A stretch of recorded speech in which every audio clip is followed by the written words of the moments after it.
Hello everyone, welcome to Magnet Brains. This is Tazmeen Pathan, your science educator for class 9th and for class 10th.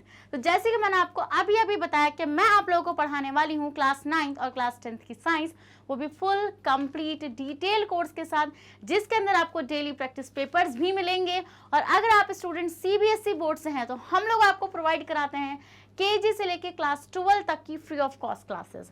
और अगर आप state board से हैं जैसे कि MP board, UP board, Bihar board and Delhi board, तो हम लोग आपको प्रोवाइड कराते हैं 6 से लेके क्लास 12 तक की फ्री ऑफ कॉस्ट एजुकेशन।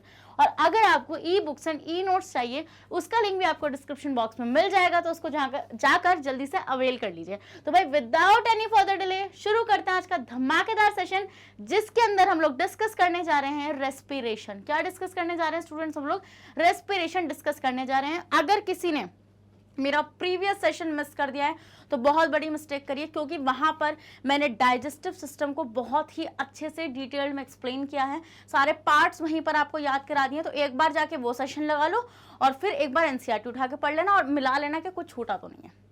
ठीक है, अब आ जाओ भाई यहाँ पर रेस्पिरेशन, आज इसको भी बहुत अच्छे से कवर करेंगे। तो अभी मैं आप लोगों को बताऊंगी कि यहाँ पर हम लोग रेस्पिरेशन कवर करेंगे, फिर उसके बाद इसके टाइप्स हम नेक्स्ट सेशन में कवर करेंगे। हम उसको इस सेशन में कवर नहीं कर रहे हैं। ठीक है, तो चलिए भाई शुरू करते हैं कि रेस्पिरेशन मैम क्या होता है, कैसा होता है। चलिए, तो लगा ली हेडिंग आप लोगों ने कॉपी के अंदर, आई होप लगा ली होगी, तो आ जाइए। चलिए, तो सबसे पहले आप हेडिंग लगा लीजिए रेस्पिरेशन।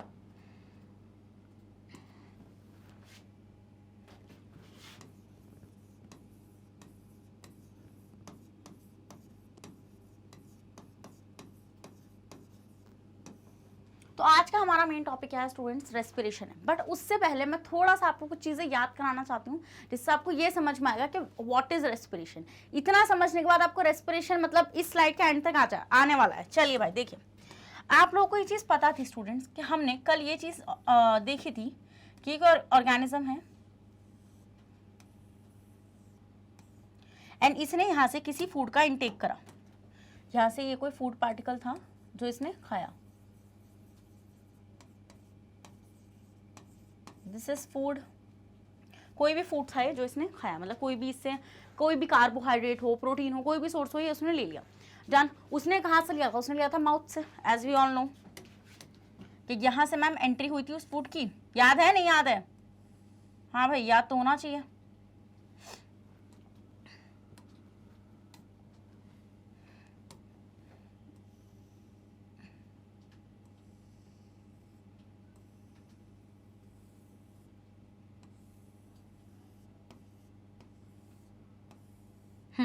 इस तरीके से।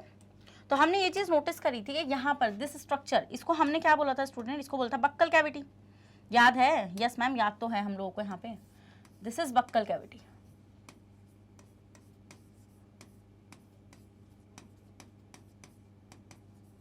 बक्कल कैविटी थी। फिर मैंने आपको ये चीज बोली थी कि इस बक्कल कैविटी के अंदर स्टूडेंट्स, इस बक्कल कैविटी के अंदर, ये मैं थोड़ा सा आपको रिवाइज करा रही हूँ कल वाला, क्योंकि मुझे समझाना है रेस्पिरेशन में बेसिकली होता क्या है। तो ये जो बक्कल कैविटी थी उस बंदे की, तो मैंने आपको ये बताया था कि यहाँ पर आपकी कुछ एक एसोसिएटेड ग्लैंड प्रेजेंट थी, जिसको हमने बोला था सलाइवरी ग्लैंड। याद है उनकी लोकेशन? कहाँ पे? 2 पैरेट कहाँ बिठाए थे मैंने आप लोगों के गाल पे बिठाए थे ना, यहाँ पे ऐसे 2 पैरेट, जिसको हमने बोला था पैरोटिड ग्लैंड। और एक ग्लैंड मैंने आपको कहाँ बताई थी कि आपकी टंग के नीचे जो सॉफ्ट पार्ट है यहाँ पर आपके जॉ पर, उसको ऐसे टच जब आप करेंगे तो आप देखेंगे बहुत सारा सलाइवा रिलीज होगा, मतलब वहां पर भी एक क्या है, आपकी सलाइवरी ग्लैंड प्रेजेंट थी। उसके बाद मैंने आपको बोला था कि बेसिकली ये सलाइवा को रिलीज करेंगे, है ना। और उस सलाइवा के अंदर क्या क्या होगा, आप पे कुछ एंजाइम्स प्रेजेंट होंगे, जैसे एक बहुत इंपॉर्टेंट एंजाइम उसके अंदर प्रेजेंट था स्टूडेंट्स, कौन सा? Salivary amylase. याद आ रहा है? यस मैम, याद आ रहा है। चलिए, मैंने आपको क्या बताया? मैंने आपको ये चीज़ बोली कि हमने कल ये चीज़ नोटिस करी थी कि हमारे पास, मान लो आपने ये जो फूड खाया, ये स्टार्च था, मतलब ये कोई कार्बोहाइड्रेट सोर्स था, तो ये था स्टार्च। तो ये जो स्टार्च था स्टूडेंट्स, ये ब्रेक डाउन हो गया था यहाँ पे with the help of an enzyme called salivary amylase. Salivary amylase. Salivary amylase की हेल्प से ये एंजाइम क्या मतलब ये जो स्टार्च था ये टूट गया था। और किस चीज में टूटा था स्टूडेंट? यहाँ पे सिंपल शुगर में टूटा था, जिसको मैंने आपको बताया था माल्टोज। माल्टोज। ये क्या है student? It is basically a sugar. अब आप बोलेंगे मैम शुगर तो वो भी है, यस, स्टार्च भी शुगर है क्योंकि स्टार्च एक कार्बोहाइड्रेट है। जितने भी कार्बोहाइड्रेट्स होते हैं स्टूडेंट्स वो सब शुगर कंसिडर करे जाते हैं। बट मैम इसको क्यों तोड़ा गया? क्योंकि स्टार्च एक कॉम्प्लेक्स फूड है। क्या?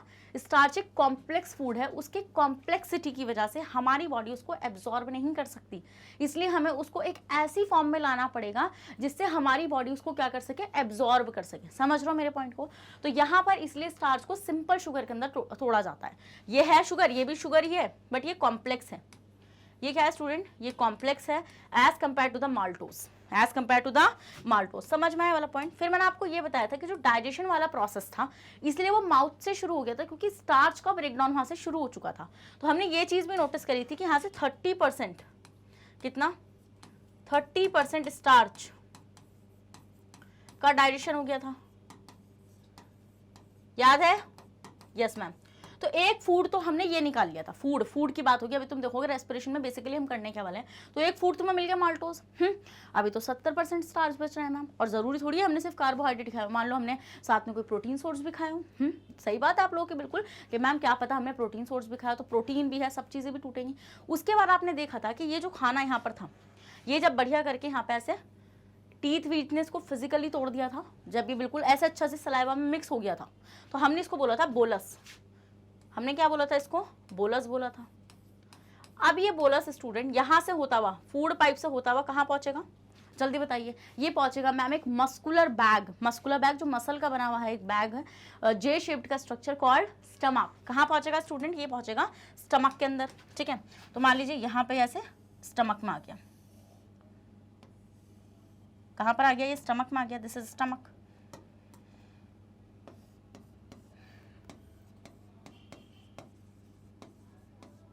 स्टमक था स्टूडेंट्स।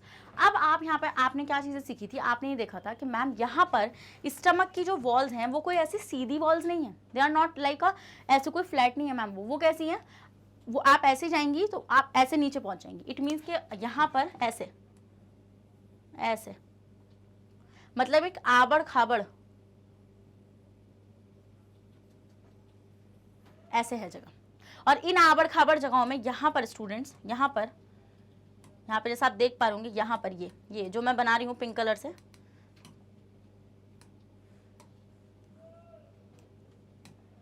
ये यहाँ पर, ठीक है।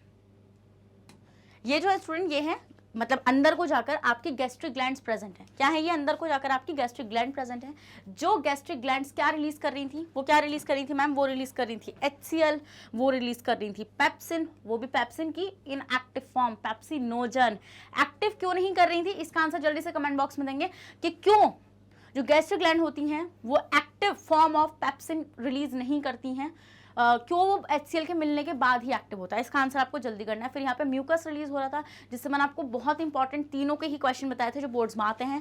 पेप्सिन के बारे में पूछा जाएगा वहाँ पे, HCl के फंक्शंस पूछे जाएंगे। इसमें HCl एक तो बैक्टीरिया को मार देता है और दूसरा पॉइंट म्यूकस क्या करता है? म्यूकस उस HCl से जलने मतलब पेट ना जल जाए इसलिए वो पूरी लेयर ऐसे बना लेता है, लाइक दिस, ऐसे पूरी लेयर बना लेता है जैसे आपके स्टमक की वॉल्स ना जल जाएं।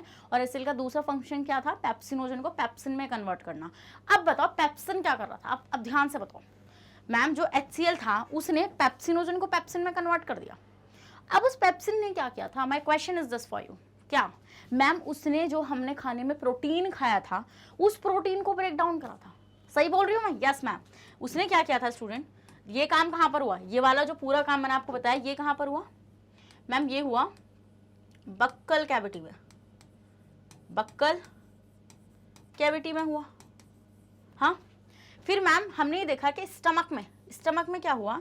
स्टमक में ये हुआ कि जो पेप्सिन था उसने प्रोटीन्स को पकड़ा।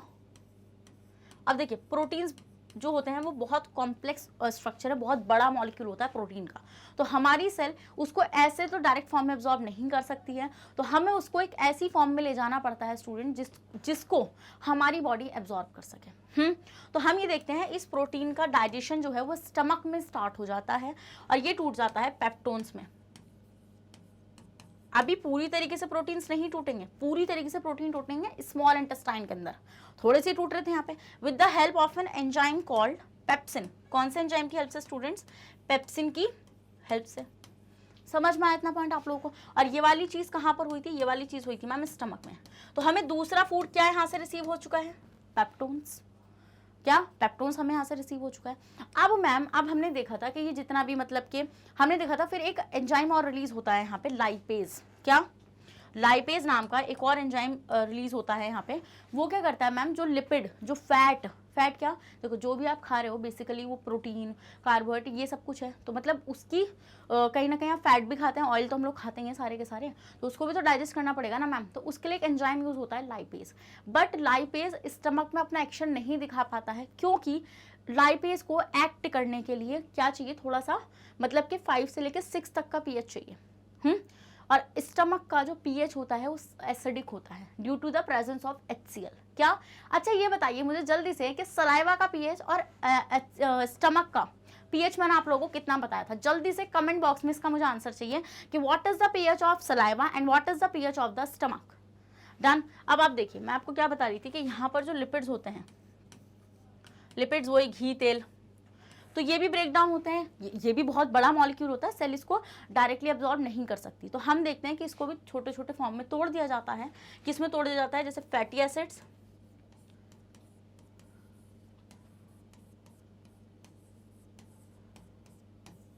ग्लिसरॉल में, फैटी एसिड्स और ग्लिसरॉल में इसको तोड़ दिया जाता है with the help of an enzyme called lipase. But बहुत ही थोड़ा, ये बहुत ही थोड़ा काम कर पाता है lipase, because it acts on 5 to 6 pH। ये 5 to 6 वाले pH पे ज़्यादा अच्छे से काम कर सकता है। तो ये काम यहाँ पर नहीं करता अच्छे से। इसका बहुत तगड़ा एक्शन आपको देखने के लिए मिलेगा वहाँ पे स्मॉल इंटेस्टाइन में, जहाँ पर आप देखेंगे पूरी तरीके से ये इसको ब्रेक डाउन कर देगा फैट को पूरी तरीके से। समझ में आया वाला पॉइंट आप लोगों को। तो हमें यहाँ से कौन कौन सी फूड की फॉर्म मिल गई, फूड की फॉर्म हमें कौन कौन सी मिल गई, माल्टोज मिल गया था मैम हमें यहाँ से, पेप्टोन्स मिल गए, फैटी एसिड्स और ग्लिसरॉल मिल गया, डन। बट डाइजेशन यहाँ तो रुकी नहीं थी, मैक्सिमम मतलब पूरी तरीके से डाइजेशन कहाँ कंप्लीट हुई थी मैम, स्मॉल इंटेस्टाइन में कंप्लीट हुई थी। और स्मॉल इंटेस्टाइन में क्या क्या हुआ था उसको मैं बता देती हूँ आप लोगों को। चलो भाई इसका स्क्रीनशॉट ले लो, आगे बढ़ जाऊँ मैं नेक्स्ट स्लाइड पे। यस मैम आ जाइए। देखिए फिर स्टूडेंट्स आपने क्या चीज़ नोटिस करी थी, यू विल नोटिस दैट कि मैम स्मॉल इंटेस्टाइन, जैसे ये स्टमक था, दिस इज द स्टमक, ये स्टमक था। तो आप देखेंगे यहाँ से स्टमक से एक सी शेप का स्ट्रक्चर था स्टूडेंट्स, एंड ये सी शेप का स्ट्रक्चर यहाँ पर ऐसे ऐसे हाईली कॉइलिंग ट्यूब यहाँ पे प्रेजेंट थी।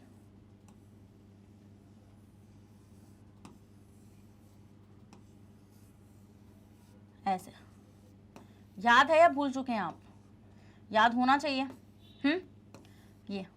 ये जो थी ये था आपका स्मॉल इंटेस्टाइन। क्या थी स्टूडेंट, ये थी आपकी स्मॉल इंटेस्टाइन। तो हमने देखा था स्टूडेंट्स इसमें जो था स्मॉल इंटेस्टाइन में क्या हुआ था, स्मॉल इंटेस्टाइन में मैम पैनक्रियास के एंजाइम्स आ गए थे। पैनक्रियास क्या थी, यहाँ पर रखी हुई ऐसे थोड़ी सी नीचे पीछे की तरफ होती है, बट मैं आपको दिखा रही हूँ ऐसे।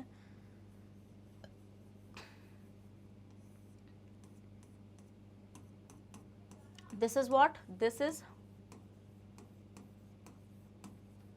पैनक्रियास। तो आपने देखा था पैनक्रियास से रिलीज हुए थे pancreatic enzymes, pancreatic enzymes release हुए थे। अब वो पैनक्रियाटिक एंजाइम्स कौन कौन से थे उनको मैं साइड में लिख लेती हूँ। कौन कौन से थे वो, ट्रिप्सिन था, लाइपेज था और पैनक्रियाटिक कार्बोहाइड्रेट्स था। डन, ये वाले थे हमारे पास, ठीक है। या फिर आप उसको बोल सकते हैं पैनक्रियाटिक अमाइलेज, क्योंकि वो कार्बोहाइड्रेट को ब्रेक डाउन करेगा। समझ में आ गया वाला पॉइंट आप लोगों को। सलाइवरी अमाइलेज सलाइवा से रिलीज होता है और पैनक्रियाटिक अमाइलेज पैनक्रियास से आता है। लाइपेज लिपिड को तोड़ेगा, ट्रिप्सिन तोड़ेगा प्रोटीन को, क्योंकि आपने देखा था कि प्रोटीन सारा पूरा नहीं टूटा था स्टमक के अंदर, तो जो प्रोटीन बचा हुआ है उसको कौन तोड़ने वाला है, उसको तोड़ने वाला है पैनक्रियाटिक एंजाइम। समझ में आया वाला पॉइंट आप लोगों को। बट ये जो पैनक्रियाटिक एंजाइम्स होते हैं स्टूडेंट्स, ये वर्क करते हैं, वर्क्स ऑन एल्कलाइन मीडियम, ये एल्कलाइन मीडियम पर काम करते हैं। तो हम देखते हैं स्टूडेंट यहाँ पर, जहाँ पे लिवर है, कहाँ पर है लिवर, लिवर है मैम यहाँ पर,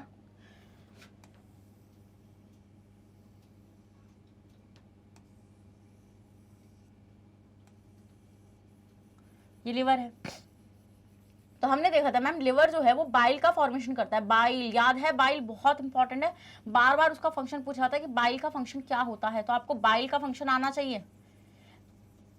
तो बाइल का फंक्शन क्या बताया था मैम ने, 2 फंक्शन बताए थे, क्या बताए थे जल्दी से बताइए, जल्दी से बताइए। यहाँ पर आपने देखा था, तो there is a organ called ऐसे एक बैग लाइक स्ट्रक्चर, पाउच सा आपको नजर आ रहा था,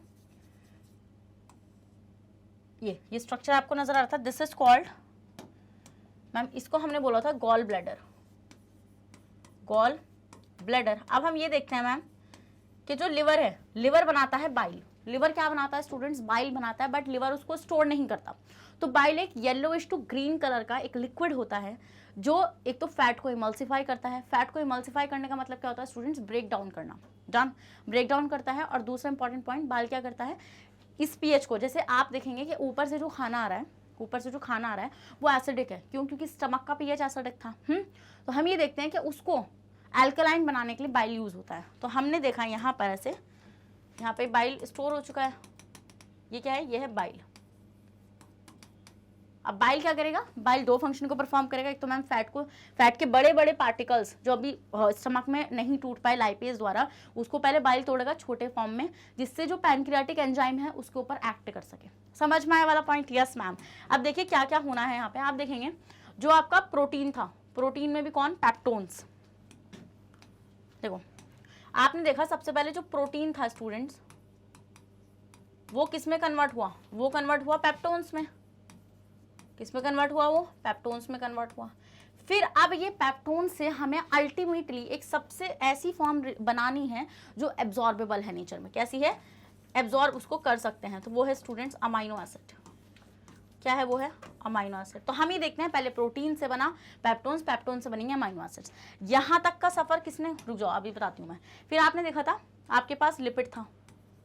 अब लिपिड को कंप्लीटली तोड़ना है। लिपिड को कंप्लीटली तोड़ना है किसमें? Fatty acids and glycerol. मैं बोलेंगे मैम वहां पर भी तो टूटा था। वहां पर टूटा था स्टूडेंट्स, बट इतना नहीं टूटा था क्योंकि मैंने आपको बताया था कि लिपिड तोड़ने के लिए जो एंजाइम यूज होगा वो अल्कलाइन पीएच पे काम करता है। अल्कलाइन टू कैसे? न्यूट्रल पीएच पे। और वहां पर बहुत ज्यादा एसिडिक पीएच था, इसलिए हमें उसका एक्शन नजर नहीं आता। समझ में आ गया ये पॉइंट आपको? फिर आपने देखा था कि पूरी तरीके से स्टार्च नहीं टूटा था। स्टार्च पूरी तरीके से नहीं टूटा था। तो हम ही देखेंगे यहाँ पे कि आपका जो बचा हुआ वो जो माल्टोज था, देखो सबसे पहले क्या हुआ था? सबसे पहले कार्बोहाइड्रेट,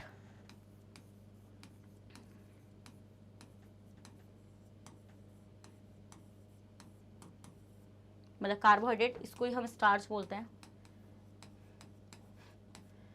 ये आपका टूटा था स्टूडेंट्स माल्टोज में, जो भी एक स्टार्च ही है, मतलब कि एक कार्बोहाइड्रेट ही है, बट ये थोड़ी सिंपलर फॉर्म है as compared to starch, maltose. अब हम देखेंगे इस माल्टोज से हम अल्टीमेटली बना देंगे ग्लूकोज।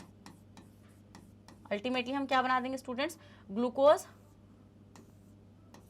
बना देंगे। समझ में आ गया वाला पॉइंट आप लोगों को? यस मैम, ये वाली चीज हम लोगों को समझ में आ चुकी है। ठीक है, अब हम ये चीज नोटिस कर रहे हैं कि हमने क्या क्या बना दिया। चलो आओ देख लेते हैं हमने क्या क्या बनाया और किसके थ्रू बनाया। हम देखते हैं प्रोटीन से पेप्टोन कहाँ बना था? स्टमक में बना था with the help of an enzyme called pepsin. फिर हम देखेंगे स्टूडेंट यहाँ पर पैनक्रियाटिक एंजाइम्स जो रिलीज हुए हैं, कितने रिलीज होंगे आपके सिलेबस में? है सिर्फ 3, ट्रिप्सिन, लाइपेज जिसको पैनक्रियाटिक लाइपेज लिखा हुआ है, और एक था आपका पैनक्रियाटिक अमाइलेज। इसको पैनक्रियाटिक इससे लिखा है क्योंकि सलाइवरी में भी, सलाइवा में भी आपका अमाइलेज प्रेजेंट होता है। ये आपके 3 एंजाइम थे, बस इन 3 एंजाइम को याद रख लो, सिर्फ इन 3 एंजाइम को याद रख लो, और तीसरा इसको याद रख लो जो जो टूट रहा है। फिर हमने देखा था मैम अब पेप्टोन्स अमाइनो एसिड को तोड़ना है, तो ये होगा काम स्मॉल इंटेस्टाइन के अंदर, और ये वाली जो चीज़ है ये होगी ट्रिप्सिन नाम के एंजाइम की हेल्प से।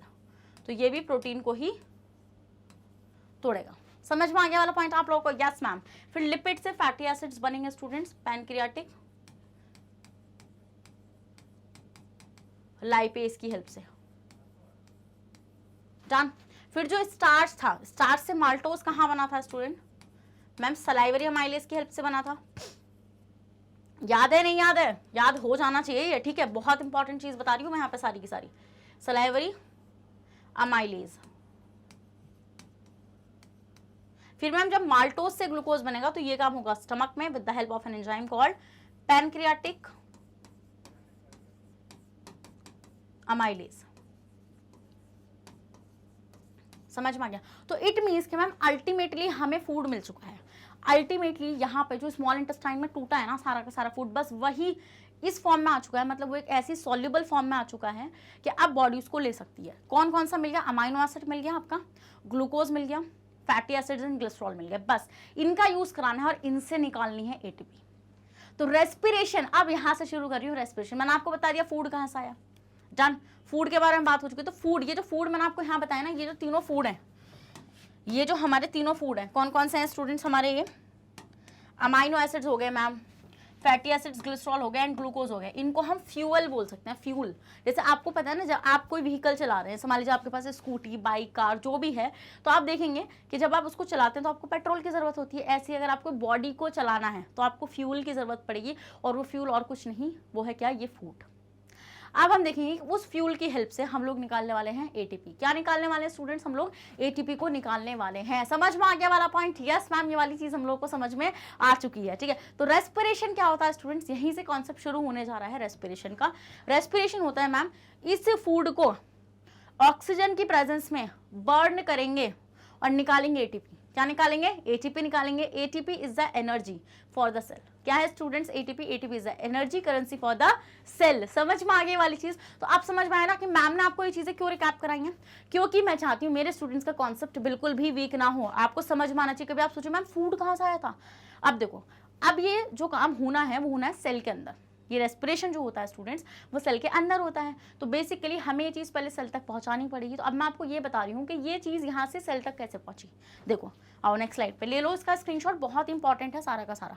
फिर वो ये लार्ज इंटेस्टाइन में क्या होता है? वाटर वगैरह एब्जॉर्ब होता है, which is not needed for this session. आइए, तो अब आप देखेंगे स्टूडेंट्स यहाँ पर what you will observe that कि जो स्मॉल इंटेस्टाइन है वहीं पर कंप्लीट डाइजेशन हुआ, तो एब्जॉर्प्शन भी वहीं पर होती है। एब्जॉर्प्शन क्या बताया था मैम ने कि मैम जो ब्लड मतलब जो एब्जॉर्प्शन होती है कि उसको, इस फूड को एब्जॉर्ब करा जाएगा, वो भी कहाँ पर होती है? स्मॉल इंटेस्टाइन में होती है। फिर मैंने आपको एक और चीज़ बताई थी कि मान लीजिए ये स्मॉल इंटेस्टाइन है, मान लीजिए मैं एक वो बना के दिखा रही हूँ सिर्फ, ये पतली होगी, रुको, ये स्मॉल इंटेस्टाइन है। तो हम ये चीज़ नोटिस करते हैं स्टूडेंट्स, हम क्या चीज़ नोटिस करते हैं? हम ये चीज़ नोटिस करते हैं कि इसकी वॉल ना ऐसे सीधी नहीं है, ऐसे सीधी नहीं है। पता है कैसे है? ऐसे ऐसे ऐसे ऐसे ऐसे, हाँ ऐसे। समझ रहे हो मेरी बात? समझ रहे हो ना मेरी बात? और उसके बाद भी ऐसे तो है ही, और इसके ऊपर एक और ऐसे स्ट्रक्चर प्रेजेंट है। इट मीन्स कि अगर मैं आपको थोड़ा सा बड़ा करके दिखाऊँ ना तो आपको कुछ ऐसी नजर आएगी। देखो, पहले ये हो गई एक फोल्ड हो गया ये वॉल का। अब हम देखेंगे इसके ऊपर एक और फोल्ड प्रेजेंट होता है स्टूडेंट्स, एक और फोल्ड इसके ऊपर प्रेजेंट होता है।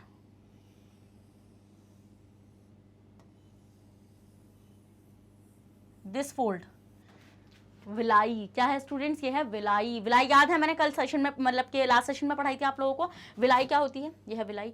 फिर हम ये चीज़ नोटिस करते हैं कि मैम यहाँ तक ही नहीं ये रुकती, रुक जाओ, let me colour it first because you know what, I like colouring so much.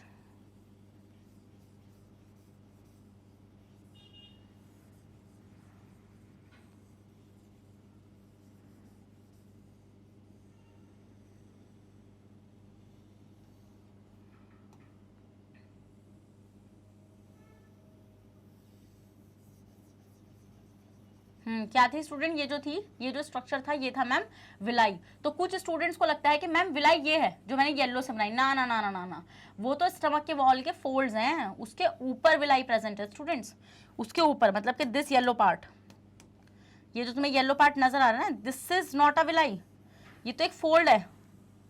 क्या है? ये एक फोल्ड है। इसके ऊपर ये जो व्हाइट कलर का पार्ट मैंने बनाया है ना, this white part, this is villi. फिर हम ये देखते हैं, अभी भी इसको चैन नहीं आया, हम ये देखते हैं इसके ऊपर there is a extra cell. यहां पर कुछ ऐसी सेल्स भी प्रेजेंट हैं, देखो ऐसी,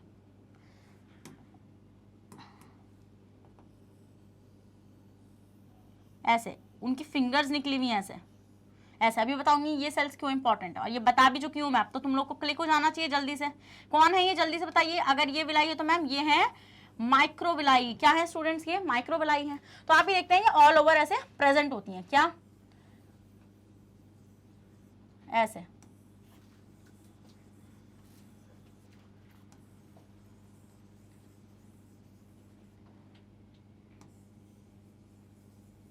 ऐसे पूरे में प्रेजेंट होंगे।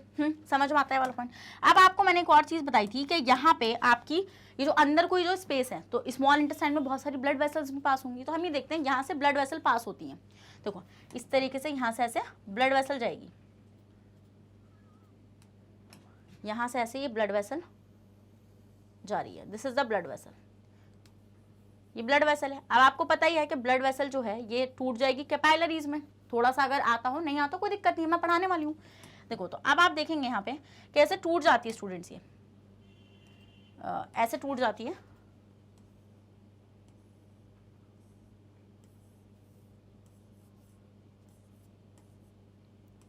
ऐसे टूट जाती है यहाँ पे, ऐसे। ब्लू एंड रेड इसलिए बनाया है क्योंकि आप डिफरेंशिएट कर सकेंगे कि यहाँ पे चीज क्या होने वाली है। अब देखो क्या होगा यहाँ पे ये चीज होती है स्टूडेंट्स के बाहर है खाना तो बाहर है ना, एब्जॉर्ब तो यहाँ से होगा ना, एब्जॉर्प्शन यहाँ से होगा। तो हम ये चीज नोटिस करते हैं स्टूडेंट्स के यहाँ से एब्जॉर्प्शन होता है। तो हम ये देखते हैं कि यहाँ पे ये जो है इनके पास ऑक्सीजन होगी। अब ये जो सेल्स हैं ये क्या है, ये है माइक्रोविलाई। तो हम ये देखते हैं माइक्रोविलाई की जो सेल्स हैं क्या है, ये जो सेल्स हैं, ठीक है, इनको चाहिए ऑक्सीजन। ऑब्वियस सी बात है, ये भी तो रेस्पिरेशन करेंगे ना परफॉर्म, इनको भी तो एटीपी चाहिए ना। तो हम ये देखते हैं कि यहाँ पर ये ऑक्सीजन देना आते हैं इसको। उसी दौरान सेल यहाँ से बाहर से जो मतलब एब्जॉर्बेबल फॉर्म थी वहां से ग्लूकोज उठाएगी और सीधा इनको दे देगी रिटर्न में। सीधा इनको ग्लूकोज वगैरह बाहर से उठाएगी और अपना पास जो इसने CO2 वगैरह बनाया होगा वो इसको दे देती है। अब आपको पता है ब्लड पूरी बॉडी में घूमेगा, तो मतलब इसकी हेल्प से, मैम ब्लड की हेल्प से हमने ग्लूकोज पहुंचा दिया सेल तक। समझ में आ गया आपको, with the help of a villi. किसकी हेल्प से, विलाई की हेल्प से। अब आप देखेंगे यहाँ से ये जो ब्लड वेसल्स हैं ये सब जगह जाएंगी, और जब ये सब जगह जाएंगी तो हमने क्या चीज पहुंचा दी है वहां तक, हमने वहां तक मैम ग्लूकोज तो पहुंचा दिया है। अब ग्लूकोज तो वहां तक पहुंच चुका है, अब उसके आगे बता दीजिए क्या होना है। ग्लूकोज पहुंचा दिया, बता दिया ग्लूकोज आया कहां से, अब ग्लूकोज भी वहां तक मैंने पहुंचा दिया। अब आप क्या देखेंगे यहाँ पे, अब आप देखेंगे कि मैम अब हम ले लो इसका स्क्रीनशॉट, ले लिया, ठीक है।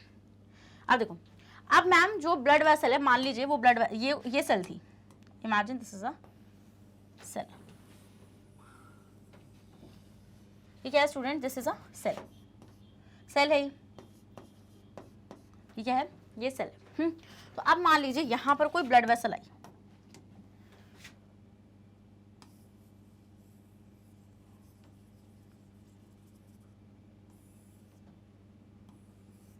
ये ब्लड वेसल आई है, और इस ब्लड वेसल में स्टूडेंट्स आप देखेंगे कि बहुत सारा ग्लूकोज है। कहाँ से आ रहा है ये, इस ब्लड के अंदर ग्लूकोज कहाँ से आया है मैम, अभी तो लेकर आई है ना स्मॉल इंटेस्टाइन से। ये तो मान लीजिए किसी सेल के पास आ गया एंड इसके पास बहुत सारा क्या है स्टूडेंट, ग्लूकोज प्रेजेंट है। ये जो मैं दिखा रही हूँ ना ऐसे जी को, दिस इज द ग्लूकोज, और ये क्या है, ये थी ब्लड वेसल। अब आप देखेंगे स्टूडेंट्स के यहाँ से ऐसे बहुत सारा ऐसे सब्सटेंस निकलेगा। देखिए एक पॉइंट याद रखना मेरा, कभी भी ब्लड डायरेक्ट कांटेक्ट में नहीं आता सेल के। इट मीन्स ऐसा नहीं होगा कि ब्लड वेसल से ब्लड निकल जाए, नहीं। आप ये चीज नोटिस करेंगे कि आपकी पूरी बॉडी में ना वायरिंग हुई हुई है। वायरिंग का मतलब समझते हो, मतलब तार पड़ी हुई है इन the form of blood vessels. अब ये मत सोचना मैम करंट क्यों नहीं पास हो रहा, तारे डली हुई है, नहीं, तारों का मतलब है कि पूरी बॉडी में ब्लड वेसल्स हैं। ये जो आपको ग्रीन कलर की नजर आती है सब कुछ ब्लड वेसल्स हैं। तो कभी भी ब्लड डायरेक्ट कांटेक्ट में नहीं आएगा सेल के, ये पॉइंट याद रख लेना तुम मेरा बिल्कुल, कि कभी भी ब्लड डायरेक्ट कांटेक्ट में नहीं आता सेल के। यहाँ से कुछ फ्लूइड निकलता है, इस फ्लूइड को हम बोलते हैं स्टूडेंट्स इंटरस्टिशियल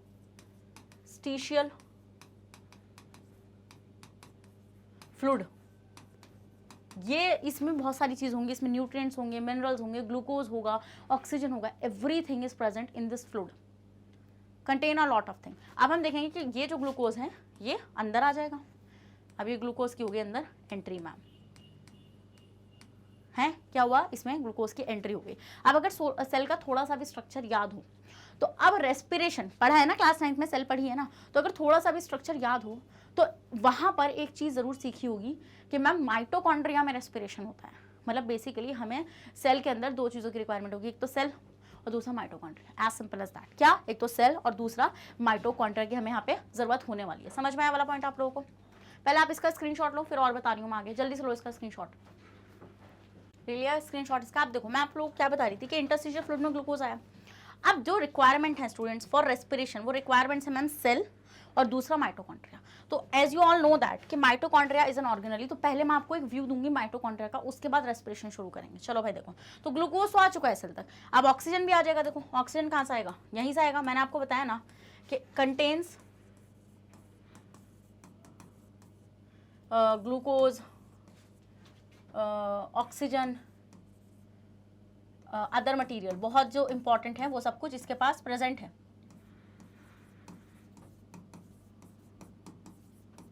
ये सब कुछ इसके पास प्रेजेंट है इंटरस्टिशियल फ्लूइड में। तो ऑक्सीजन भी आ गया। अब मैम अब क्या होगा, कैसे होने वाला है रेस्पिरेशन, अब मैं आप लोगों को इसका पूरा चीज समझाऊंगी। तो सबसे पहले मैंने आपको क्या बोला कि जो बेसिक रिक्वायरमेंट है फॉर रेस्पिरेशन इसका कि मैम एक तो हमें माइटोकॉन्ड्रिया चाहिए और दूसरा हमें सेल चाहिए। सेल तो हमारे पास है, माइटोकॉन्ड्रिया कैसे काम करेगा उसके बारे में अभी बताती हूँ। चलो भाई अब देखो मेरे साथ जो मैं दिखा रही हूँ। देखिए, assimilated food is used as a fuel to generate as a fuel to get energy for various life process. Assimilated food का मतलब समझ रहे हो, वो जो फूड ब्लड से आया है, जो सेल के पास ब्लड से फूड आया है, और वो फूड कहाँ से आया है, कैसा है, वो भी मैंने आप लोगों को बताया। तो assimilated food is used as a material for the growth and repair of the body. अब ये जो एसिमिलेटेड फूड है ना, इसका सेल कैसे भी यूज कर सकता है। मान लो सेल उसमें से क्या करे, एटीपी को जनरेट कर ले। मान लो सेल उसको यूज कर ले फॉर देयर रिपेयरिंग। मान लो देखो आप लोगों ने नोटिस किया होगा, जब हमें चोट लगती है, मान लीजिए हमारी कोई स्क्रैच लग गया, तो आप देखेंगे कि वो कुछ ही टाइम बाद, मतलब कुछ ही टाइम इन द सेंस नहीं कि 1-2 मिनट बाद, कुछ दिनों में वो रिपेयर होना शुरू हो जाता है। Repair is in the sense कि वहाँ पे एक न्यू स्किन आने लगती है अगर ज़्यादा गहरा कट होता है। तो ऐसा कैसे हुआ, ऐसा हुआ क्योंकि मैम सेल ने उस चीज़ को रिपेयर किया, सेल ने उस चीज़ को रिपेयर करा। या फिर सेल की ग्रोथ होती है, क्या ग्रोथ, देखिए growth is in the sense कि मैं आपको ऐसे तो नहीं बता सकती, मैं आपको एक एग्जाम्पल दे सकती हूँ। कैंसर के बारे में कभी सुना है, नहीं सुना, चलो वो सब छोड़ो। मोल्स देखें, मोल्स जो तिल वगैरह होते हैं, थोड़े मस्से से होते हैं, वो और कुछ नहीं है स्टूडेंट, वो सेल की ग्रोथ है। बट वो एक ऐसी ग्रोथ है जो आपको दिखती है, बट वो ओवर ग्रोथ नहीं है। बिकॉज वो एक मतलब कि कुछ टाइम बाद कुछ सेल्स ऐसी होती हैं, वो है तो कैंसर ही, वो है ट्यूमर ही, बट वो खतरनाक नहीं है। खतरनाक होता है जिसमें ओवर ग्रोथ हो जाती है सेल की, तो सेल का नंबर बढ़ने लगता है। And you will observe a like cyst there. Cyst मतलब कि वहाँ पर आपको गांठ सी नजर आने लगती है, तो वो ग्रोथ रिप्रेजेंट कर रही है सेल की। समझ में आया वाला पॉइंट आप लोगों को। अब देखते हैं students, we will now describe how energy is released from the food. अब हम ये देखेंगे, अभी तक मैंने आपको बता दिया कि फूड कहाँ से आया मैम, किस तरीके से सेल को मिला फूड। अब हम ये देखेंगे कि किस तरीके से उस फूड से उस सेल ने एनर्जी को निकाला, which is absorbed and assimilated in the cell of the body. Please note that food is the fuel, food is the fuel for energy production in cell. इसलिए कौन कौन सा फूड मैम ने पढ़ाया आप लोगों को, ग्लूकोज पढ़ाया स्टूडेंट्स मैम ने आपको, और क्या पढ़ाया, अमाइनो एसिड्स पढ़ाए मैंने, और मैंने प्रोटीन्स को जब हम ने तोड़ा था अमाइनो एसिड में, कार्बोहाइड्रेट को तोड़ दिया था ग्लूकोज में, and fatty acids and glycerol, ये सारे हमारे फूड थे अभी तक। बेसिकली देखो क्या होता है कि सबसे जो सिंपलेस्ट तरीके से एनर्जी निकाली जा सकती है ना, वो ग्लूकोज से निकाली जा सकती है। तो बेसिकली हमारे पास कुछ भी हो, अमाइनो एसिड हो स्टूडेंट्स, हमारे पास क्या हो, फैटी एसिड्स, ग्लिसरॉल हो, हम कोशिश ये करते हैं कि हम इसको किस में कन्वर्ट कर लें, ऐसी फॉर्म में ले आएँ, ग्लूकोज वाली फॉर्म में ले आएँ कि जिससे बॉडी इजीली उससे एटीपी को निकाल सके। समझ में आया वाला पॉइंट आप लोगों को। देखो अब most living things need oxygen. अब आपको पता है सारी की सारी लिविंग थिंग्स को ऑक्सीजन की जरूरत है, क्योंकि उनको रेस्पिरेशन करना पड़ेगा। देखो कोई भी अगर चीज जिंदा है ना, तो रेस्पिरेशन उसका एक लाइफ प्रोसेस, मतलब life process in the sense मैंने आपको बताया था, वो इंपॉर्टेंट फंक्शंस जो एक लिविंग ऑर्गेनिज्म को क्या करने पड़ेंगे, प्रोसेस करने ही पड़ेंगे फॉर लिविंग, फॉर सर्वाइवल। जिंदा रहने के लिए उनको ये फंक्शन परफॉर्म करने ही पड़ेंगे। तो respiration is one of them. Respiration का कोई ऑर्गेनिज्म नहीं करेगा स्टूडेंट, तो उसको एनर्जी नहीं मिलेगी, और अगर उसको एनर्जी नहीं मिलेगी तो क्या फायदा उसका, वो सर्वाइव ही नहीं कर पाएगा। फिर हम देखते हैं this oxygen react with food. बताइए ऑक्सीजन किससे रिएक्ट करता है स्टूडेंट, फूड के मॉलिक्यूल से रिएक्ट करता है, लाइक ग्लूकोज। जैसे मैंने आपको बताया, मैं आपको ग्लूकोज में ही पढ़ाऊंगी, क्योंकि अभी आप देखेंगे जब मैं आपको टाइप्स ऑफ रेस्पिरेशन पढ़ाऊंगी नेक्स्ट सेशन में, तो आप देखेंगे वहाँ पे आपको एनसीईआरटी में भी एक डायग्राम गिवन है, मतलब एक फ्लो चार्ट गिवन है। वो फ्लो चार्ट एग्जाम्स में बहुत ज़्यादा आता है। तो इस टॉपिक मतलब कोई टॉपिक बचेगा ही नहीं साइंस में जो आपको मास्टर ना हुआ हो, मैं इतनी गारंटी देती हूँ आप लोगों को। चलिए, present in the body cell and burns them slowly. और अब वो क्या करेगा, इस ग्लूकोज को बर्न करेगा एंड स्लोली वहाँ से एनर्जी हम लोग निकालेंगे। कैसे निकालेंगे वो भी बता रही हूँ। The energy thus released is stored in ATP molecule. अब जो एनर्जी है वो किस फॉर्म में निकलेगी स्टूडेंट्स, एटीपी मॉलिक्यूल की फॉर्म में कन्वर्ट कर ली जाएगी in the cells. The body can use this stored energy whenever it is want to do. अब वो बॉडी इस एनर्जी को यूज कर सकती है इन द फॉर्म ऑफ एटीपी। समझ में आ गया वाला पॉइंट आप लोगों को। चलिए मैम आगे बढ़ जाते हैं। चलिए अब देखिए, अब रेस्पिरेशन क्या है, क्या बताया मैम ने रेस्पिरेशन? मैम रेस्पिरेशन होता है the process of releasing energy from the food with the help of oxygen, या फिर विदाउट ऑक्सीजन भी हम लोग बोल सकते हैं, बिकॉज अभी आप देखेंगे कि एक कुछ ऑर्गेनिज्म ऐसे भी हैं जो ऑक्सीजन का इस्तेमाल नहीं कर रहे हैं, but they form the energy. But वो एनर्जी एक ऐसी एनर्जी है स्टूडेंट्स जो ज़्यादा नहीं बन रही है। मतलब कि मान लो अगर मैं एक ऐसे ऑर्गेनिज्म की बात करूँ जो ऑक्सीजन के साथ ग्लूकोज को बर्न कर रहा है, मैं एक ऐसी की बात करूँ जो मतलब कि विदाउट ऑक्सीजन के काम कर रहा है, तो आप ये देखेंगे कि जो ऑक्सीजन वाला है उसका जो एनर्जी होगा वो ज़्यादा होगा as compared to without oxygen. ठीक है, तो क्या होता है respiration? Basically the process of releasing energy from food is called respiration. The process of respiration involves taking in oxygen. अब छोड़ो, अब आओ जरा यहाँ पे। अब मैंने आपको बताया कि आपको क्या क्या नेसेसरी है, क्या क्या चीज़ें आपको लगेंगी। मैम आपको लगेगा माइटोकॉन्ड्रिया और आपको लगेगा सेल। अब देखो सेल में भी क्या चीज़ लगेगी स्टूडेंट? सेल में लगेगी सेल के साइटोप्लाज्म। देखो इसको ऐसे ही छोड़ो इस स्लाइड को, क्योंकि इसमें पूरी रिएक्शन आपको समझाने वाली हूँ। यहाँ जाओ, देखो नेसेसिटीज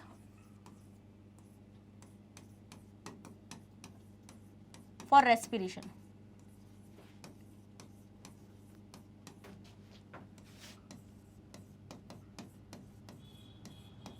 रेस्पिरेशन की क्या क्या ज़रूरतें हैं, क्या क्या नेसेसिटीज़ हैं, ठीक है, वो हम लोग देखेंगे। जैसे कि आपकी पहली है मैम सेल, सेल तो हमें चाहिए ही चाहिए। एंड मैम दूसरी है हमारी माइटोकॉन्ड्रिया।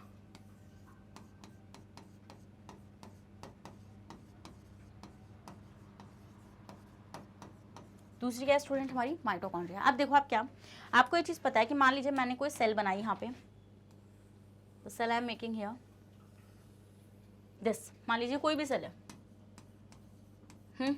तो आप क्या देखेंगे student? There is an organelle called mitochondria which is present inside the cell and it is microscopic like you can't see this organelle with a naked eye, you can see this under the microscope। done। अब आप देखिए यहाँ पर there is a structure called mitochondria which looks like a sausage, ऐसे ऐसे। this is the mitochondria and mitochondria is a double membranous structure।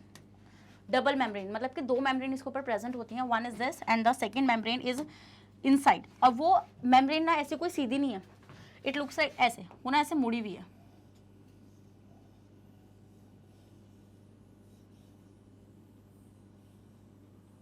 ऐसे देख रहे हो कितने ज्यादा फोल्ड्स हैं, ऐसे क्या ये फोल्ड्स हैं। ठीक है, तो हम ये देखते हैं कि जो बाहर वाली येलो वाली है students, this is the outer membrane,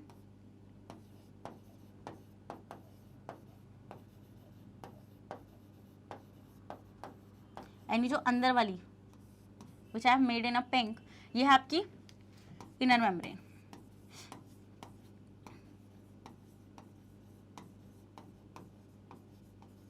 inner membrane समझ में आ गया वाला पॉइंट आप लोगों को? यस मैम ये चीज़ हमें समझ में आ गई है।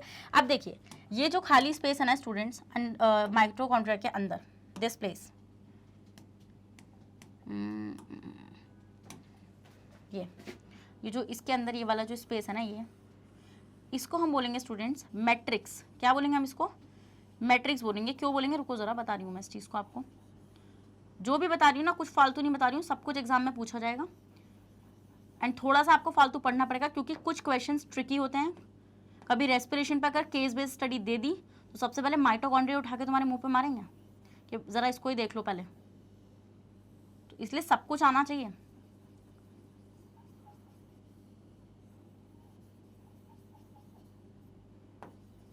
देखिए भाई ये जो मैं आपको ये जो मैं दिखा रही हूँ ना आपको वाइट कलर से,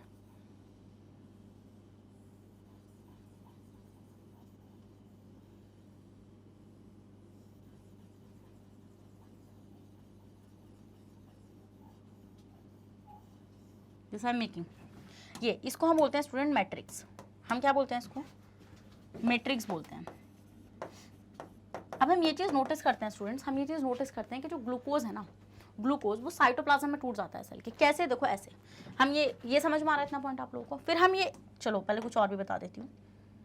फिर यहाँ पर ये जो इनर मेम्ब्रेन है, दिस इनर मेम्ब्रेन, ये इनर मेम्ब्रेन नजर आ रही है ना, ये जो मैंने फोल्ड्स बनाए हैं, इन फोल्ड्स को बोलते हैं क्रिस्टा। क्या बोलते हैं हम इन फोल्ड्स को? क्रिस्टा बोलते हैं। What we call them? इन फोल्ड्स को, ये जो फोल्ड्स है ना, ये फोल्ड्स जो है, फोल्ड्स ऑफ इनर मेम्ब्रेन,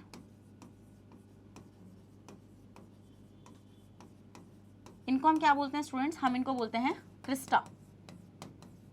ठीक है, हम ये देखते हैं यहाँ पर कुछ एंजाइम्स लगे हुए हैं। क्या?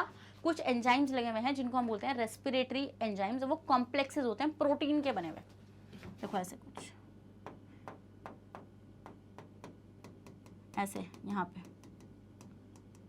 आई think it is visible to you all, let me make it in another colour, it is visible, I don't think so it is visible, this colour आएगा, ये दिख रहा होगा ना ये वाला कलर, हाँ देखो ये what I am making in purple, ये ऐसे यहाँ पर आप देखेंगे इनर फोल्डिंग्स में ऐसे ये एंजाइम्स लगे हुए होते हैं, पूरे में लगे हुए होते हैं इस तरीके से। इनको हम क्या बोलेंगे students, these are the complexes. क्या है ये स्टूडेंट, ये है कॉम्प्लेक्सेस। तो आपको दो चीज़ें पता होनी चाहिए माइटोकॉन्ड्रिया में, कि माइटोकॉन्ड्रिया के अंदर फर्दर रेस्पिरेशन कंप्लीट होता है, मतलब क्या अल्टीमेटली जो एनर्जी निकलती है ना स्टूडेंट्स, वो निकलती है माइटोकॉन्ड्रिया से। कहाँ से निकलती है? माइटोकॉन्ड्रिया से हमारी अल्टीमेट एनर्जी निकलती है। तो हम ये बोलते हैं कि mitochondria is the power house of the cell.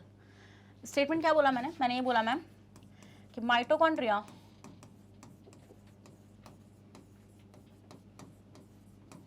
is the powerhouse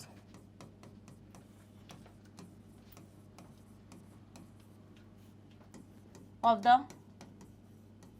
cell. Why we call it a powerhouse of the cell? Because it generates ATP. Ultimately जो ग्लूकोज आपने तोड़ेंगे, आप कुछ भी करेंगे, उससे जो एटीपी निकलेगा स्टूडेंट्स, वो माइटोकॉन्ड्रिया से ही निकलने वाला है। समझ में आया वाला पॉइंट आप लोगों को? तो अब हम ये चीज़ नोटिस करते हैं कि मैम माइटोकॉन्ड्रिया कैसे हेल्प कर रहा है रेस्पिरेशन में। आइए बता देती हूँ उस चीज़ को भी। देखिए मैंने आपको क्या चीज़ बोली, जरा पीछे वाली स्लाइड पर आइए, पहले आप इसका स्क्रीनशॉट ले लीजिए। ले लिया? अब देखो पीछे वाली स्लाइड पर अब हम ये चीज़ नोटिस करते हैं कि ये जो ग्लूकोज होता है ना, ये ऑक्सीजन की प्रेजेंस में बर्न तो करता है, बट ये टूटता है, ये डायरेक्टली एटीपी में नहीं टूट जाता। वो तो मैं आपको बताती हूँ, रेस्पिरेशन का एक ड्राफ्ट देती हूँ मैं आपको, मतलब कि वो होती है ना एक फ्रेम कि ऐसा कुछ होने वाला है। बट बेसिकली यहाँ पे क्या होता है, ये साइटोप्लाज्म है ना सेल का, दिस इज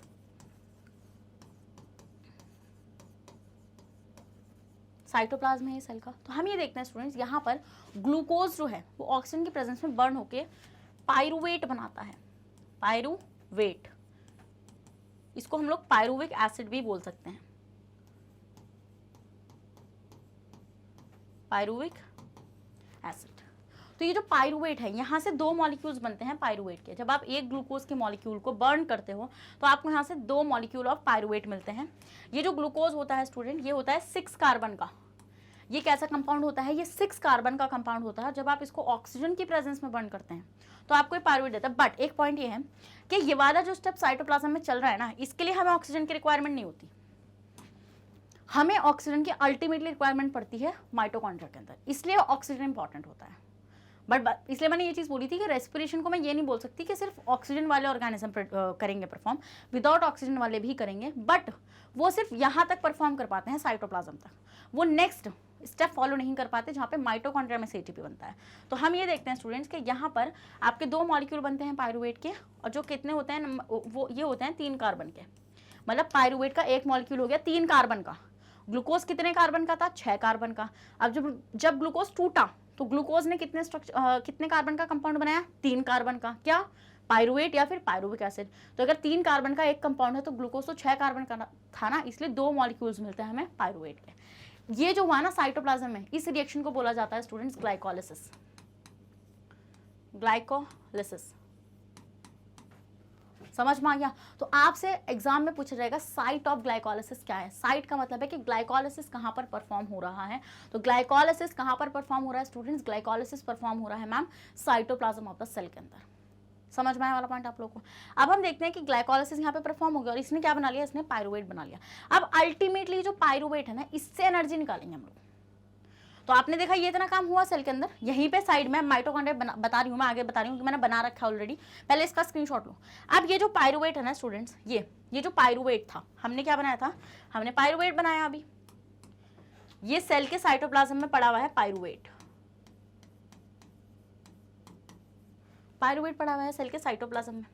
हाँ, तो अब हम ये देखते हैं कि ये पायरुवेट एंट्री ले लेता है कहाँ पर? माइटोकॉन्ड्रिया के अंदर।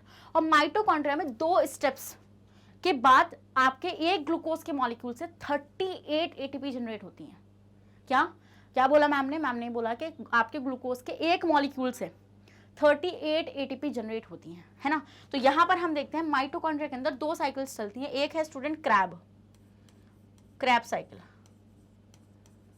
जो कहाँ पर चलती है, कहाँ लिखा मैंने उसको लिखा मैट्रिक्स में। तो क्रैब साइकिल परफॉर्म होती है यहाँ पे क्रैब साइकिल चलती है स्टूडेंट्स। घबराइएगा मत क्रैब साइकिल का नाम सुन के, this is not in your syllabus. अगर आप सुन रहे हैं तो आप अच्छी बात है, क्योंकि आपको ये नॉलेज मिल रही है, आप थोड़ा रेस्पिरेशन डिटेल में पढ़ रहे हैं।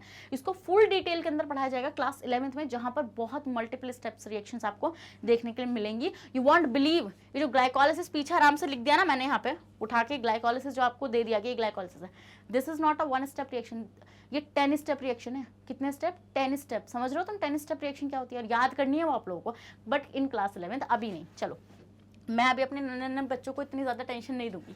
तो जो स्टूडेंट्स क्रैब साइकिल है, अब ये क्रैब साइकिल में गया पायरुवेट, तो हमने देखा यहाँ पे यूज़ हो गया है, और अल्टीमेटली जो इसका धुआं निकलेगा ना, धुआं इन द सेंस कि इसका बिल्कुल धुआं निकाल देगी यहाँ पे चलने वाली एक साइकिल, जो इनर मेम्ब्रेन में चलेगी। ये दिस इनर मेम्ब्रेन में चलेगी माइटोकॉन्ड्रिया के, उसको हम बोलेंगे students ETS, electron transport chain. और अल्टीमेटली जैसे ही ग्लूकोज, मतलब ये जो पायरुवेट है सिस्टम या फिर चेन, ये क्रैब साइकिल कहाँ चलती है स्टूडेंट्स? मैम ये चलती है मैट्रिक्स में। मैट्रिक्स दिख गया ना, ये जो मैंने व्हाइट कलर का बना रखा है student, this is the matrix. And ये जो है मैम ETS जो है, ये कहाँ चलती है स्टूडेंट? ये चलती है इनर मेम्ब्रेन में, इनर मेम्ब्रेन में ऑफ माइटोकॉन्ड्रिया। समझ में आया वाला पॉइंट आप लोगों को? अब आप सोच रहे होंगे कि मैम ये ऐसे क्यों मुड़े हुए हैं, आप समझ में आ रहा है थोड़ा सा, क्योंकि ज़्यादा से ज़्यादा हमारे पास रेस्पिरेटरी एंजाइम्स होंगे तो हम ज़्यादा से ज़्यादा ATP बना पाएंगे वहाँ पे, है ना, जल्दी जल्दी काम कर पाएंगे, इसलिए हमारे पास ये बहुत सारे प्रेजेंट होते हैं। समझ में आया वाला पॉइंट इन फोल्डिंग्स की वजह से। तो अब आपने देखा कि मैम माइटोकॉन्ड्रिया में से अल्टीमेटली 38 ATP, मतलब कि मैंने क्या बोला, ये बहुत इंपॉर्टेंट नोट है, इस नोट को लिख लो कहीं पर, कि 1 ग्लूकोज का मॉलिक्यूल आपको कितने ATP जनरेट करके देता है स्टूडेंट्स? 38 ATP। कुछ बुक्स में 36 लिखा होगा, बट उससे ये मत सोचेगा कि मैम वहाँ पे 36 क्यों लिखा हुआ है, बस इतना याद रखो कि 38 ATP बनेंगे वहाँ से। 36 इसलिए लिखा होता है क्योंकि जिस टाइम पे पायरुवेट घुस रहा होता है ना माइटोकॉन्ड्रिया में, तो यहाँ पे 2 ATP का लॉस हो जाता है, इसलिए वो 36 लिखा होता है। बट नोट आपको ये लिखना है कि 1 ग्लूकोज का जो मॉलिक्यूल है, एक ग्लूकोज का मॉलिक्यूल आपको कितने ATP दे रहा है? 38 ATP दे रहा है। अब आप सोचेंगे मैम ATP क्या है? This can be your question, या आपके माइंड में जरूर आ रहा होगा कि मैम ATP क्या है। ATP के बारे में बता रही हूँ स्टूडेंट्स। तो पहले आपको ये समझ में आ गया कि रेस्पिरेशन क्या है, समझ में आ गया किस तरीके से फूड से एनर्जी निकाली जा रही है। अब एक पॉइंट और लिखो कि ये जो ग्लाइकोलिसिस था, इसके लिए हमें ऑक्सीजन की जरूरत नहीं पड़ती। For glycolysis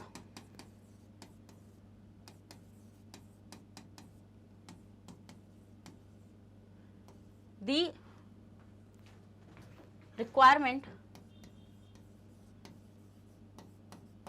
requirement of oxygen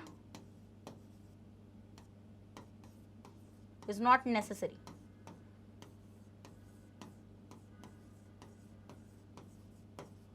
is not necessary, कोई ज़रूरत नहीं होती है ऑक्सीजन की for the glycolysis, for glycolysis.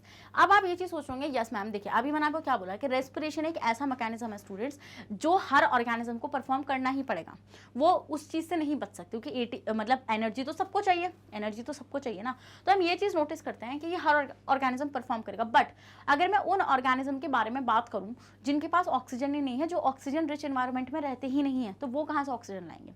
तो इसलिए हम देखते हैं कि जो मतलब के ऊपर वाले ने इस तरीके से बॉडी को डिजाइन कर रखा है कि अगर ज्यादा भी ना बना पाए बट वो कम बना लेंगे, ठीक है, बना लेंगे वो एनर्जी, बट वो इतनी नहीं बना पाएंगे जितना एक हम जैसे एनिमल्स हो गए, इतनी नहीं बना पाएंगे। एनिमल्स में भी कौन, जैसे अगर मैं कुछ बैक्टीरियाज की बात करूं तो एनारोबिक होते हैं बहुत सारे, है ना, एनारोबिक होते हैं जो ऑक्सीजन की प्रेजेंस में नहीं रहते, तो वो क्या करेंगे, वो स्टूडेंट्स ग्लाइकोलिसिस को परफॉर्म इजीली कर लेंगे, बट वो माइटोकॉन्ड्रिया में क्रैब और ETS को परफॉर्म नहीं कर पाएंगे, because crab and ETS required oxygen, crab and ETS required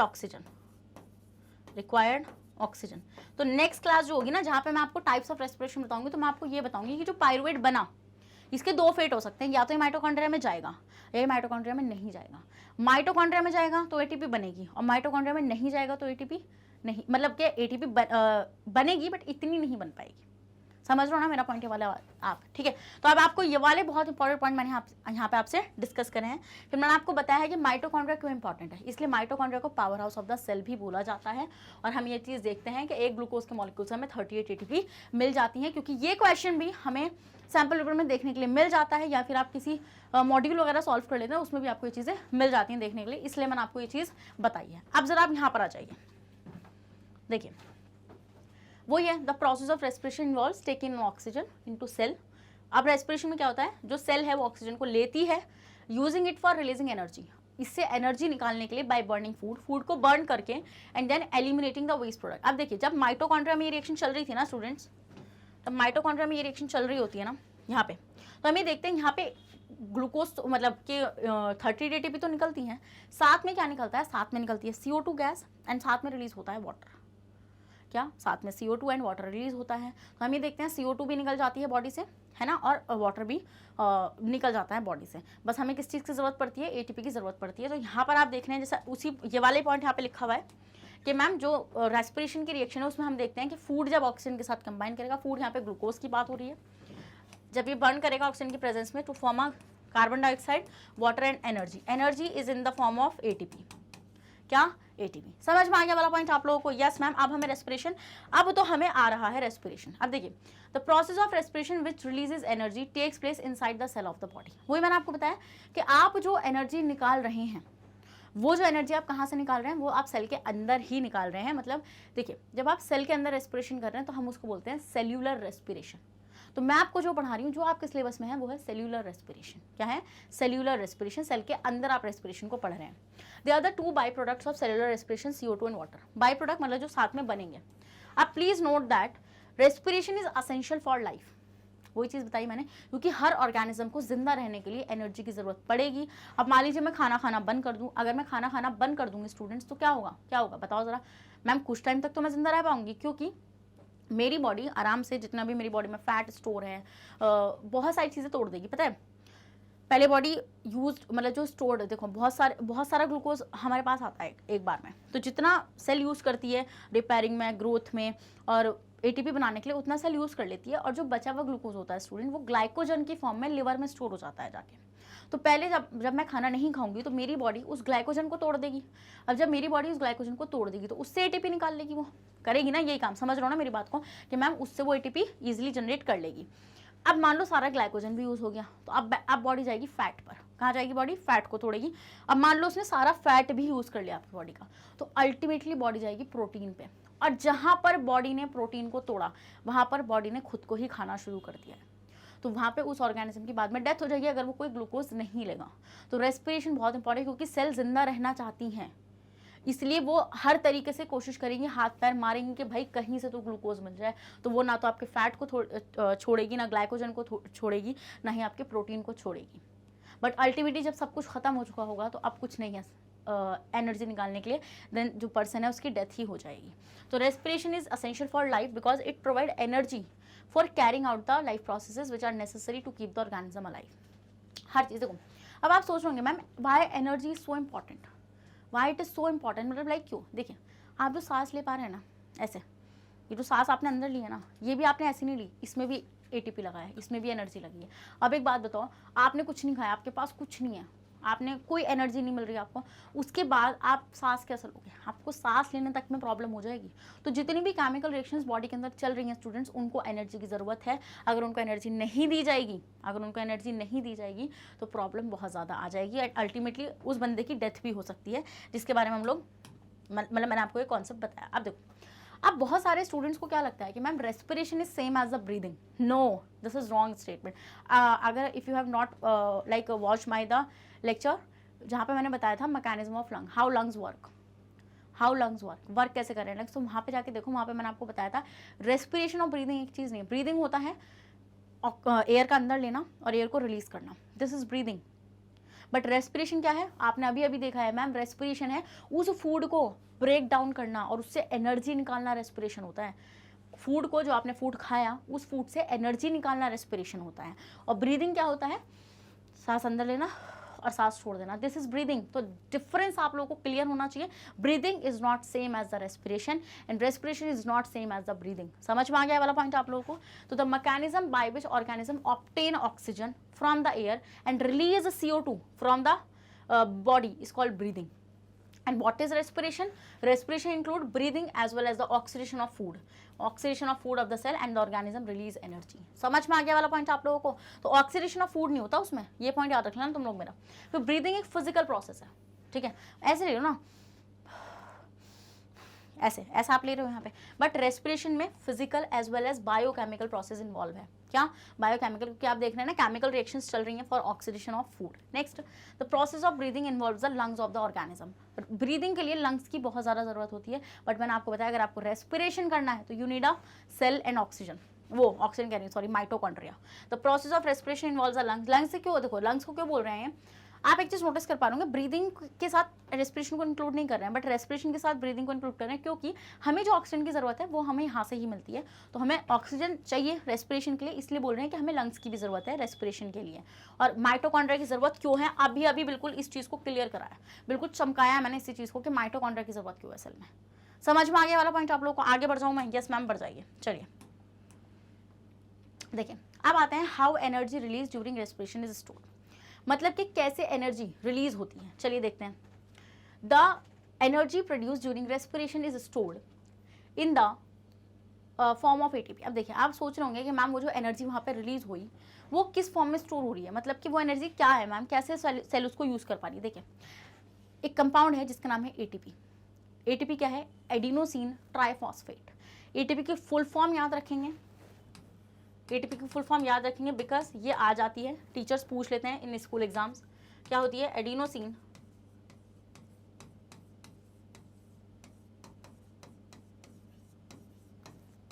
try phosphate, ATP, adenosine triphosphate. ठीक है, हम देखते हैं एडेनिन ग्रुप होता है एक। एडेनिन क्या है? इट इज अ समथिंग अ, ये एक नाइट्रोजनस बेस है एडेनिन, ठीक है।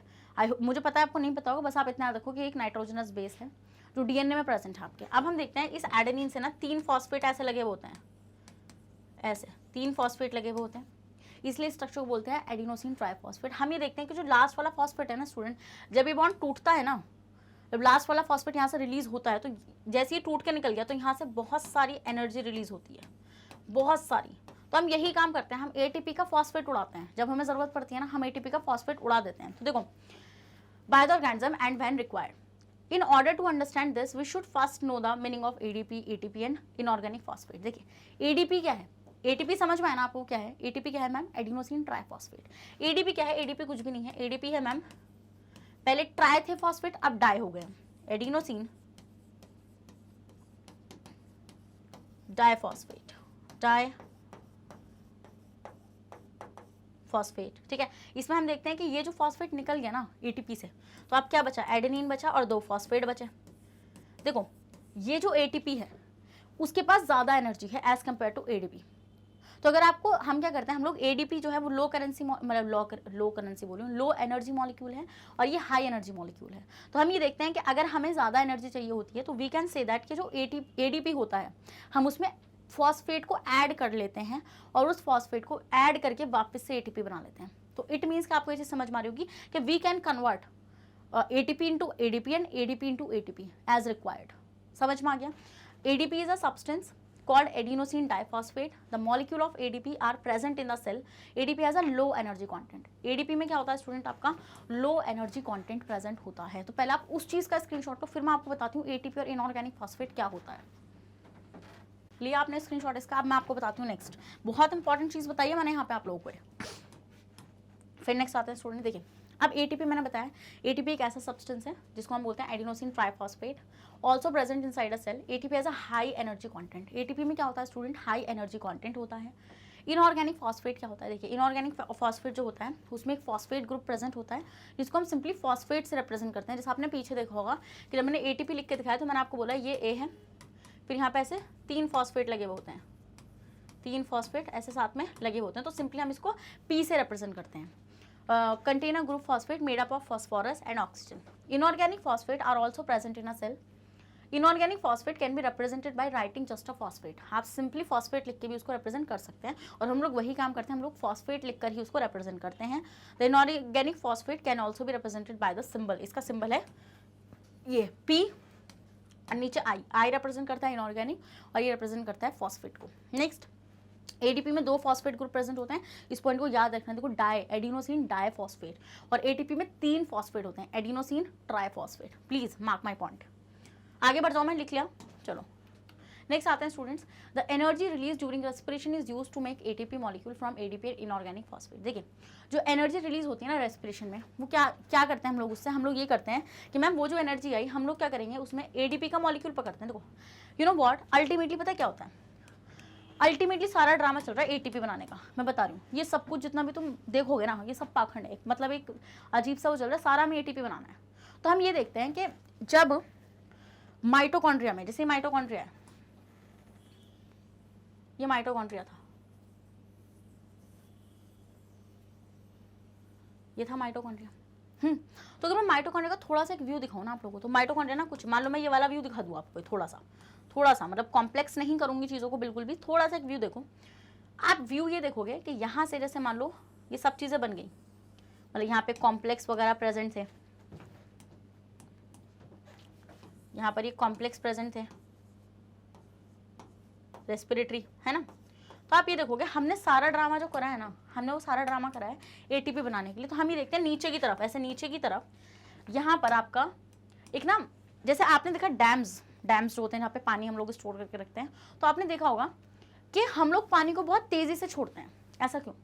और जब पानी को छोड़ते हैं तो वहाँ पे टरबाइंस लगे हुए होते हैं, वो टरबाइंस यूँ घूमते हैं उस पानी की रफ्तार से, और वहीं से इलेक्ट्रिसिटी जनरेट होती है।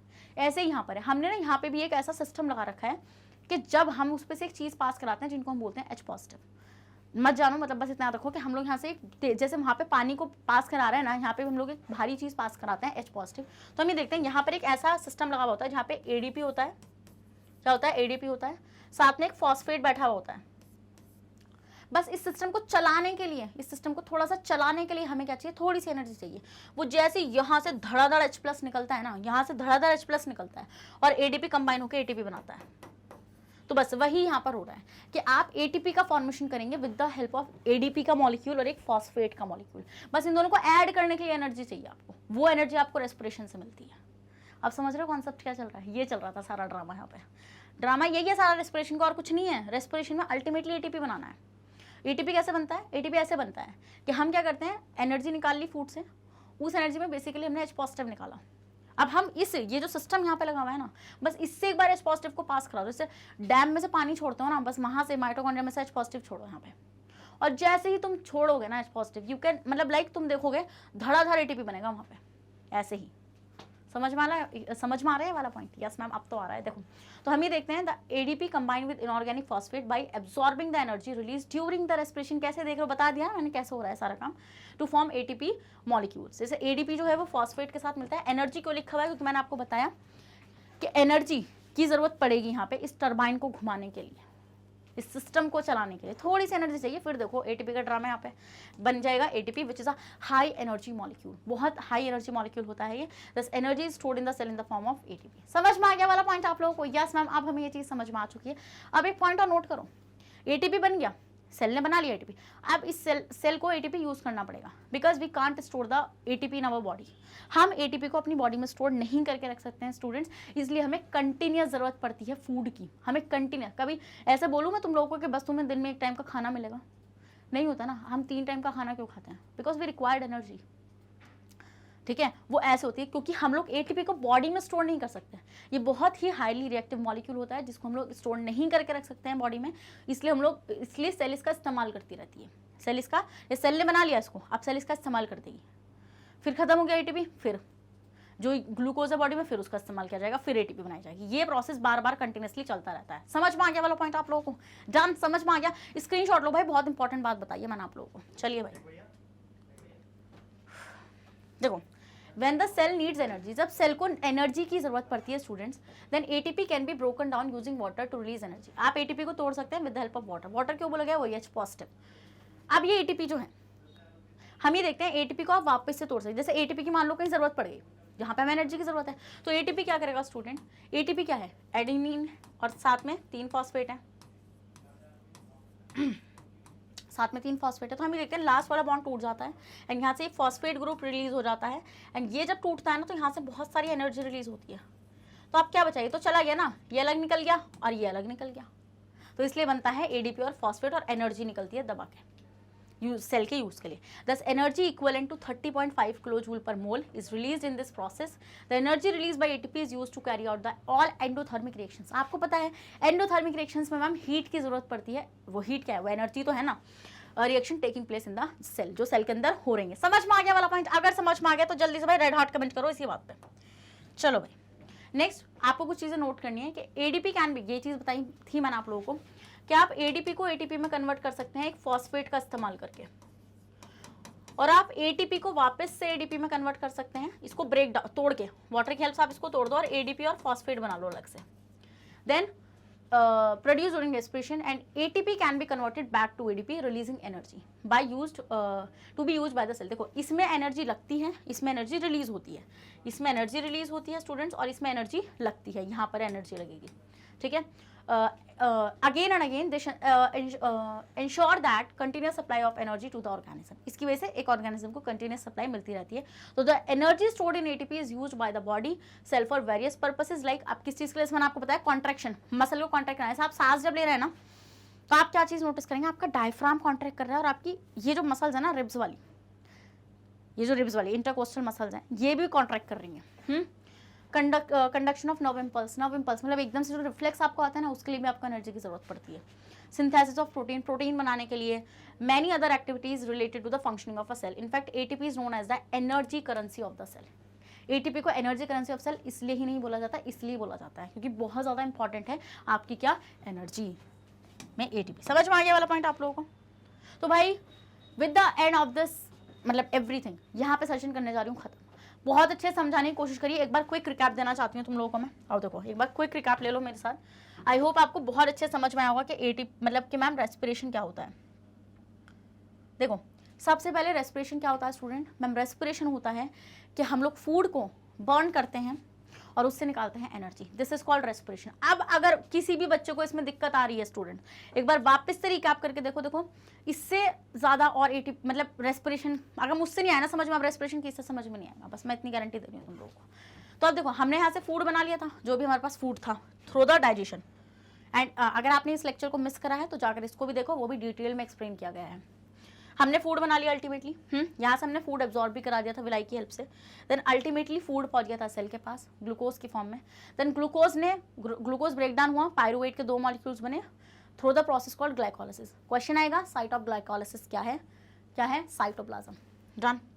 उसके बाद फिर मैंने आपको बताया कि क्यों माइटोकॉन्ड्रिया इंपॉर्टेंट है, क्योंकि वो जो पायरुवेट है ना वो पायरुवेट अल्टीमेटली माइटोकॉन्ड्रिया में आएगा और माइटोकॉन्ड्रिया से ही एनर्जी रिलीज होगी। मतलब अल्टीमेटली एक ग्लूकोज से जो 38 एटीपीज बनेंगे ना ये माइटोकॉन्ड्रिया के अंदर ही बनेंगे, इसलिए माइटोकॉन्ड्रिया को power house of the cell भी बोला जाता है। समझ में आ गया वाला पॉइंट? ये था आज का हमारा सेशन और हमने कुछ नहीं पढ़ा है। अब आप बोलेंगे मैम इतना तो पढ़ा दिया, हाँ आप बोल रहे हैं कुछ नहीं पढ़ा, बहुत ही कॉन्सेप्चुअल चीज़ आज मैंने आप लोगों के दिमाग में उतार दी है, आप लोगों को पता भी नहीं चला और आपको रेस्पिरेशन आ चुका है। नेक्स्ट सेशन में डिस्कस करूंगी टाइप्स ऑफ रेस्पिरेशन, कि मैम रेस्पिरेशन तो समझ में आ गया, आप टाइप्स और बता दो इसके जरा, ठीक है।